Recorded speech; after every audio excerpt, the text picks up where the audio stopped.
Let's just go right back to the very beginning. What is the coronavirus? And also explain to us, how does it differ from the normal flu and SARS or H1N1? For patients who feel like they might be having COVID-19 related symptoms, what can they expect when they visit an emergency room right now? That's a great question, Prescott. The next myth is about interaction.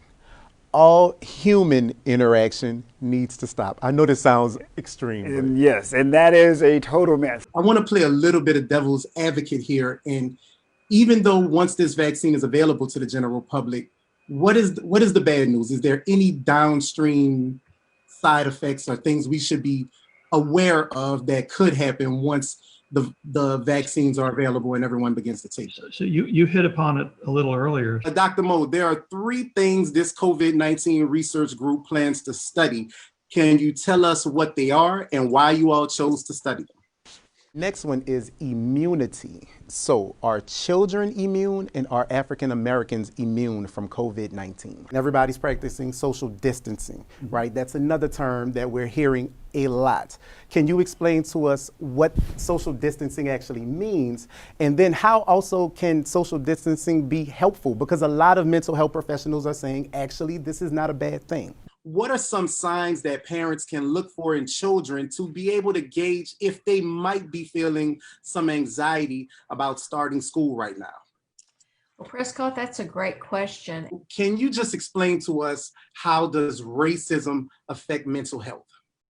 Yeah, so I always like to keep context. Back in June, we had a similar conversation about racism. And so, Vlad, I want you to just start with anti-Semitism and help us understand exactly what it is, because I think what Hannah said and what frustrated her the most was the ignorance. Yeah, thanks very much. So can you tell us why diversity is important to have in communities, schools, and workplaces? Well, thank you, Prescott. According to the U.S. Department of Public Affairs, about 200,000 men and women who have served our country go back into civilian life each year. How can the U.S. healthcare system become better prepared to provide care for those veterans once they return to civilian life?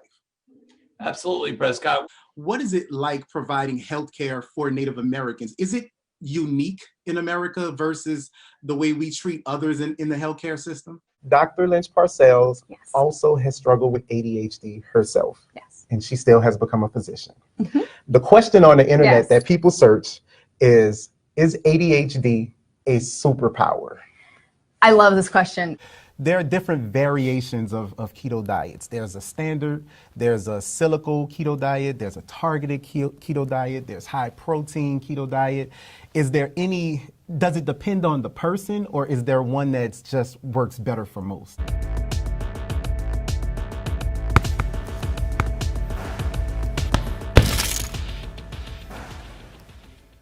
Good morning, everyone, and welcome to the Our Doctors versus the Internet Facebook live chat. I'm Prescotte Stokes III, the Integrated Content and Marketing Manager here at the TCU and UNT HSC School of Medicine. And I am here today with Dr. Brian Dixon, who is an assistant professor here at the School of Medicine, but he is also a practicing psychiatrist here in Fort Worth.